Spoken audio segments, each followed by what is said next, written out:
حاضرین جمعہ، میں نے آپ کے سامنے سورۃ النحل کی ایک آیت تلاوت فرمائی کہ جس کے اندر اللہ رب العالمین نے انبیاء و رسول کے اس دنیا میں بھیجنے کا مقصد بیان کیا ہے کہ آیا اللہ رب العالمین نے تمام انبیاء و رسول کو اس دنیا میں کس لیے بھیجا ہے؟ اللہ رب العالمین فرماتا ہے وَلَقَدْ بَعَثْنَا فِي كُلِّ أُمَّةٍ رَسُولًا أَنِ اعْبُدُوا اللَّهَ وَاجْتَنِبُوا الطَّاغُوتَ کہ میں نے ہر امت میں ایک رسول بھیجا اس دعوت کے ساتھ، اس پیغام کے ساتھ ان اعبدوا اللہ کہ ایک اللہ کی عبادت کی جائے، ایک وحدہ لا شریک کی عبادت کی جائے، واجتنبوا الطاغوت اور طاغوت کی عبادت سے بچا جائے۔ سلف حضرات طاغوت کی تعریف کرتے ہوئے فرماتے ہیں الطاغوت کل ما عبد من دون اللہ فهو الطاغوت، ہر وہ چیز، ہر وہ شے کہ جس چیز کی عبادت اللہ کو چھوڑ کر کی جائے تو وہ طاغوت ہے۔ سامعین، عقیدہ توحید ایک ایسا عقیدہ ہے کہ جس کے بل پر اللہ رب العالمین نے تمام کائنات کے نظام کو استوار کیا ہے کہ جب تلک عقیدہ توحید کی بقا اس کائنات میں ہے، جب تلک عقیدہ توحید کے ماننے والے اس دنیا میں باقی ہے، ایک اللہ کی عبادت کرنے والے، ایک وحدہ لا شریک کی عبادت کرنے والے اس دنیا میں باقی ہے تو اس دنیا کی بھی بقا ہے۔ اور جب اس کائنات سے عقیدہ توحید کے ماننے والے فنا ہو جائیں گے، ایک اللہ کی عبادت کرنے والے، ایک وحدہ لا شریک کی عبادت کرنے والے ختم ہو جائیں گے تو یہ دنیا بھی فنا ہو جائے گی، قیامت قائم ہو جائے گی۔ اس لیے حدیث میں آتا ہے کہ موحدین بندے میں سے ایک موحد بندہ بھی، ایک اللہ کی عبادت کرنے والا، ایک وحدہ لا شریک کی عبادت کرنے والا ایک موحد بندہ بھی اس کائنات میں باقی ہے تو قیامت قائم نہیں ہو سکتی۔ لا تقوم الساعة حتى لا يقال في الارض اللہ اللہ کہ قیامت قائم نہیں ہو سکتی جب تک اس کائنات میں اللہ اللہ کہنے والے، ایک اللہ کی عبادت کرنے والے، ایک وحدہ لا شریک کی عبادت کرنے والے ایک موحد بندہ بھی اس کائنات میں باقی ہے تو قیامت قائم نہیں ہو سکتی۔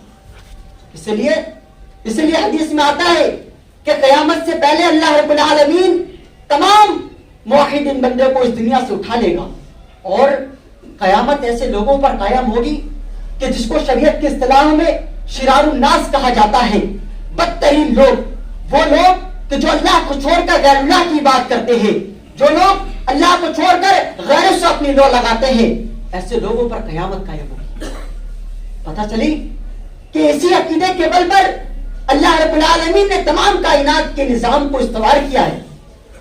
اللہ رب العالمین نے حضرت آدم علیہ السلام سے لے کر ہمارے آخری نبی جناب محمد رسول اللہ صلی اللہ علیہ وسلم تک جتنے بھی انبیاء و رسول بھیجے، سب کی پیغام، سب کا یہی دعوت، سب کی یہی دعوت تھی ان اعبدوا اللہ کہ ایک اللہ کی عبادت کی جائے، ما لکم من الہ غیرہ کہ جس کے علاوہ کوئی معبود برحق نہیں۔ عقیدہ توحید ہی ایک ایسا عقیدہ ہے کہ جس کے بل پر اس کائنات کے نظام کو اللہ رب العالمین نے استوار کیا ہے۔ سامعین، شریعتیں بدلتی رہتی ہے، ایک نیا رسول گزرے ہوئے رسول کی شریعت کو منسوخ کرتا ہے، ایک نیا قانون اور ایک نئی شریعت لے کر آتا ہے، اور وہ چیزیں جو گزری ہوئی رسول کے شریعت میں جائز تھی وہ اس رسول کی شریعت میں ناجائز ہو جاتی۔ جیسے مثال کے طور پر حضرت آدم علیہ السلام کی شریعت میں سگے بھائی بہن کی ایک دوسرے کے ساتھ شادی جائز تھی لیکن اس شریعت میں جائز نہیں ہے۔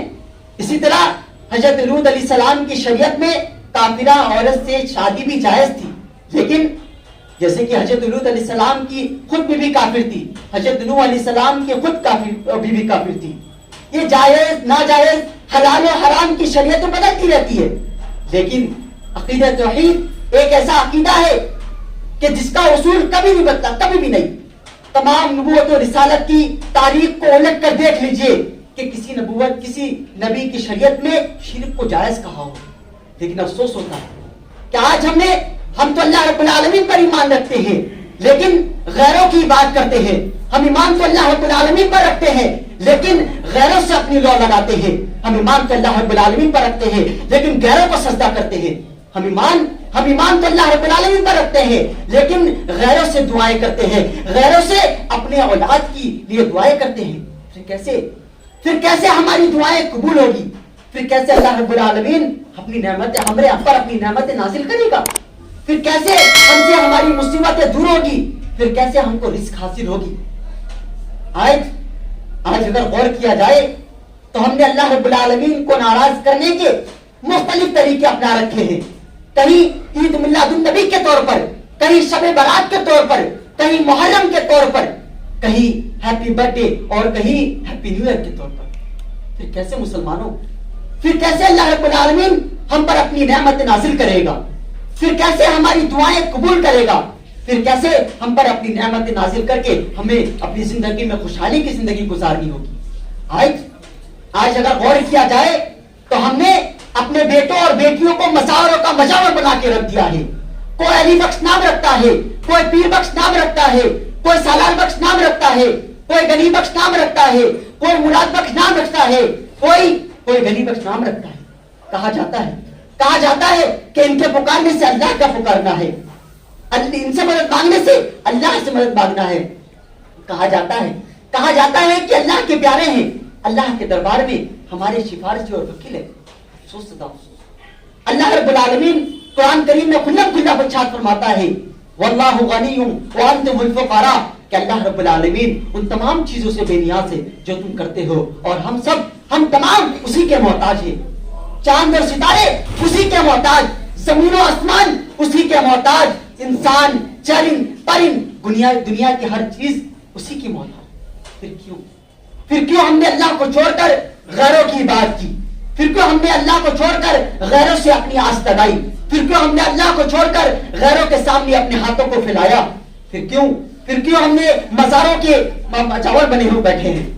یقین جانو مسلمانوں، یاد رکھو وہ وقت جب حضرت لقمان علیہ السلام نے اپنے لخت جگر سے ارشاد فرمایا تھا یا بنیا لا تشرک باللہ ان الشرک لظلم عظیم، کہ میرے لخت جگر، اے میرے پیارے بیٹے، اللہ رب العالمین کے ساتھ کبھی بھی شرک مت کرنا، کبھی بھی اس کے ساتھ دوسروں کو شریک مت کرنا. اس کے صفات میں، اس کی الوہیت میں، اس کی ربوبیت میں کبھی شریک نہ کرنا کسی غیروں کو. کیونکہ ان الشرک لظلم عظیم.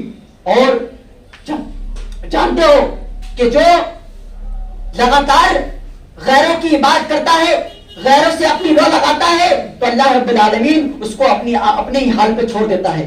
وہ سوچتا ہے، وہ نادان سوچتا ہے کہ اس کی دعائیں قبول ہو رہی ہے تو اللہ رب العالمین اس کے ساتھ ہے، اس کی دعائیں قبول ہو رہی ہے، اس کو رزق مل رہی ہے تو اللہ رب العالمین اس کے ساتھ ہے. نہیں مسلمانوں، نہیں، اللہ رب العالمین نے تمہیں تمہارے حال پر چھوڑ رکھا ہے. تم گناہ کرتے ہو، تم شرک کرتے ہو، تم مزاروں پر جاتے ہو اور اسی کے سامنے سجدہ کرتے ہو، تم عید میلاد النبی کے طور پر جا کر ایک لکڑی کے سامنے سجدہ کرتے ہو. ذرا غور کیا ہے کہ وہ ایک لکڑی ہے کہ جو تمہیں نہ رزق دے سکتی ہے، جو تمہیں نہ نقصان پہنچا سکتی ہے اور نہ تمہیں کبھی نفع دے سکتی ہے. ایک پتھر کے سامنے کوئی سجدہ کرتا ہے، وہ وحدہ لا شریک ہے. اس کے سامنے ہاتھ پھیلا کر دیکھو، کبھی تمہاری دعائیں ناگا نہیں جائے گی، ہر ایک دعائیں تمہاری قبول ہوگی. کبھی ہاتھ تو پھیلاؤ. وہ غفور الرحیم ہے، وہ سمیع العلیم ہے، وہ ہر وقت دیکھتا ہے، ہر وقت سنتا ہے، ہر وقت چاہتا ہے کہ میرا بندہ مجھ سے آس لگائے، مجھ سے مانگے تو اسی آس میں تو اللہ رب العالمین کہ میرا بندہ کبھی آئے گا، مجھ سے دعائیں کرے گا، میں اس کی دعاؤں کو قبول کروں گا. ہر رات میں آتا ہے، ہر روز. کبھی ہم نے دعائیں کیے رات کے تیسرے پہر میں جاگ کر؟ نہیں، کبھی نہیں کی. لیکن ہم سوچتے ہیں کہ ان نادان کے سامنے جو قیامت کے دن وہ بھی اپنے ہاتھ کو اٹھا لیں گے کہ نہیں، ہم نے تو نہیں کہا تھا کہ ہمارے سامنے سجدہ کرو، ہم نے تو نہیں کہا تھا کہ ہم سے آس لگاؤ، ہمارے سامنے ہاتھ پھیلاؤ. پھر کیوں ہم سے آس لگائی؟ پھر کیوں؟ جانو مسلمانوں، جانو، ورنہ وہ دن دور نہیں کہ جب تمہارے جسم سے روح نکال لی جائے گی اور تم تہے کے تہے رہ جاؤ گے. اللہ رب العالمین تو غفور الرحیم ہے، ہر چیزوں کو، ہر گناہوں کو معاف کر دیتا ہے. ان اللہ لا یغفر ان یشرک بہ ویغفر ما دون ذلک لمن یشاء، کہ اللہ رب العالمین جو بھی گناہ تم کر لو، لیکن کبھی کرنا نہیں چاہیے، لیکن اگر دھوکے سے ہو گیا تو غفور الرحیم ہے. ان اللہ لا یغفر ان یشرک بہ، کہ اللہ رب العالمین اپنے ساتھ کسی دوسرے کو شریک کیے گئے بندے کو کبھی معاف نہیں کرے گا. اور اس کے علاوہ جو بھی گناہ ہو میرے سامنے آئے میں معاف کر دوں گا, لیکن میرے ساتھ کسی کو شریک مت کرنا. آج ضرورت ہے میں کس چیز کو جانے, اللہ رب العالمین کی عبادت کرے, 5 وقت کی نماز پڑھے, اور ممکن ہو سکے تو جمعرات اور سوموار کا روزہ بھی رکھے. اللہ رب العالمین تو غفور الرحیم ہے, تم چھوٹے موٹے گناہ کرتے رہتے ہو, اللہ رب العالمین اس کو معاف کر دے گا. آج ضرورت یہی بات ہے کہ اللہ رب العالمین ہمیں اپنی عبادت کرنے کی توفیق عطا فرمائے. اللہ رب العالمین ہم جو گناہ کرتے ہیں اس کو معاف فرمائے. اللہ رب العالمین ہمیں سیدھے راستے پر آنے کی توفیق عطا فرمائے. اللہ رب العالمین ہمیں جو گناہگار ہیں, ہمیں جو خطاکار ہیں, ہمیں جو بیمار ہیں, ان کو شفا یاب عطا فرما. آمین. وآخر دعوانا الحمدللہ رب العالمین. السلام علیکم ورحمۃ اللہ.